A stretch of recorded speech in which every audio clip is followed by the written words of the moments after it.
Et pour aborder ce championnat que Zamalek a remporté, nous avons le plaisir d'accueillir au bout du fil Monsieur Mohamed Abou Samra. Vous êtes commentateur sportif. Bonjour. Bonjour monsieur. Bonjour, comment allez-vous? Très bien, et vous? Alors comment voyez-vous le sacre de Zamalek cette saison après une lutte intense jusqu'aux dernières journées et surtout avec les circonstances de l'équipe de Zamalek cette année? Oui, je trouve que l'équipe de Zamalek, le club de Zamalek, ils ont battu tous les obstacles qu'ils ont eus depuis le début de la saison. On connaît tous le problème que Zamalek avait avec la FIFA. Là, ils ont presque 17 ou 18 suspensions par rapport aux amendes et des contrats coupés ou interrompus entre le club et certains joueurs et des ex-coachs. Et à cause de ça, les Zamalek n'avaient pas cette possibilité d'inscrire ou bien de faire signer de grands noms, de grands joueurs, et ils étaient obligés de compter sur les vieux noms ou les vieux joueurs ou les anciens joueurs qui existaient ou bien qui jouaient toujours avec eux. Certes, ils ont perdu un grand titre, la Confédération. C'était une défaite inattendue vu les circonstances dans lesquelles le match de la finale contre l'USMA a eu lieu au stade du Caire parmi plus que 70 spectateurs de Zamalek. Mais quand même, il y a ça dans le foot, monsieur, il y a toujours la gagne, il y a toujours la défaite. Mais c'est bien parce que pour eux, pour le joueur de Zamalek, 4 jours plus tard ou 5 jours plus tard, ils ont eu plusieurs motivations pour justement changer le destin ou la fin de leur saison par gagner le dernier match contre Ceramica Cléopâtra, une victoire qui leur a mis sur la tête du classement et avec 3 points d'écart par rapport à l'Ali et 2 points d'écart par rapport aux Pyramides. Et je crois que ce titre est capable de changer plein de choses, est capable de changer même la saison qui vient ou les saisons qui viennent pour les Zamalek. Je suis persuadé que ou bien les dirigeants de Zamalek, ils sont capables de changer la suspension ou bien d'annuler même la suspension par rembourser la FIFA. Et justement, les Zamalek, ils vont avoir cette possibilité de faire signer plusieurs joueurs dès le début de la saison prochaine, la saison 26-27. À votre avis, quel a été l'impact des supporters de Zamalek dans la réalisation de cet exploit et la conquête du titre?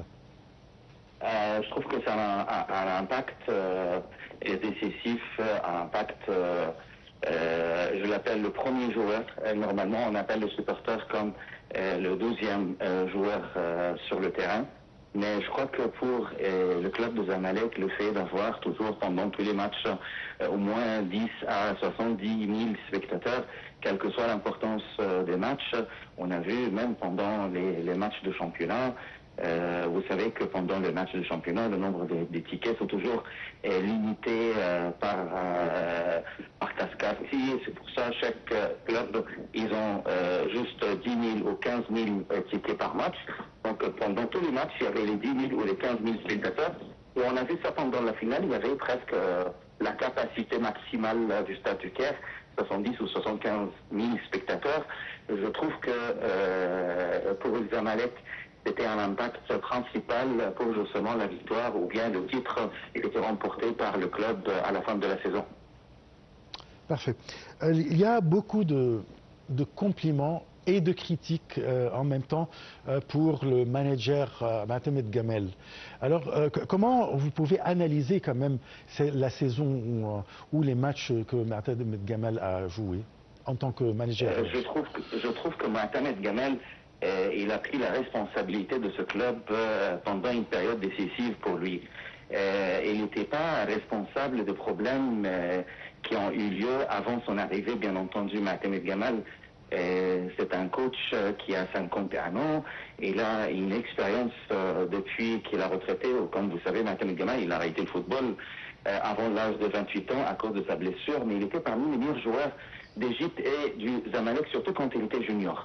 Et du coup, je crois que Maatem Gamel, il a eu une grande expérience pendant plus que 20 ans en tant que coach avec plusieurs équipes.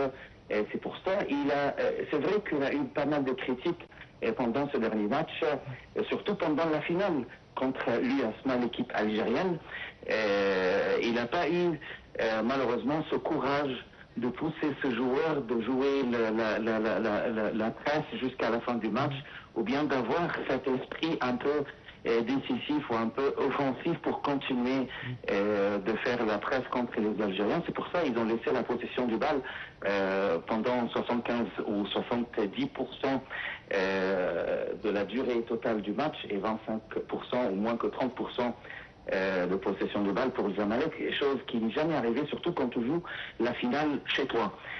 Au Caire, je veux dire, c'est tout à fait normal d'avoir ce pourcentage quand on joue à l'extérieur, mais je crois que ça c'est parmi les fautes ou parmi les critiques que Naatamed.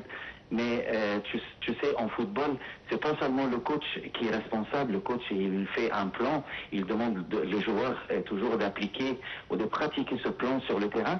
Mais il y a plusieurs autres facteurs parce que les joueurs eux-mêmes, des fois, ils sont fatigués, des fois, et ils font pas très confiance par rapport à la possession de la balle. Des fois, on est sur le terrain comme joueur, j'ai pas envie de donner la balle à mon équipier. Et des fois, je préfère trouver la solution personnelle, chose qui normalement qui n'existe pas dans le foot. Mais Maatamed, c'est quelqu'un de très bien élevé.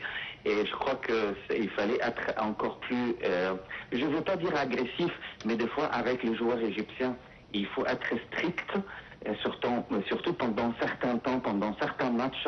Il faut avoir toujours cet esprit strict pour imposer son plan sur le terrain. Mais je crois que Maatamed, il a fait son maximum et j'espère que Maatamed, comme un ancien collègue, bien sûr, quelqu'un que je connais depuis très longtemps, depuis les années 90, et j'espère qu'il pourra quand même continuer sa carrière avec El Zamalek pendant la saison 26-27. Il le mérite, franchement. Je remercie beaucoup Monsieur Mohamed Abou Samra. Je rappelle que vous êtes commentateur sportif et on se retrouve juste dans quelques secondes.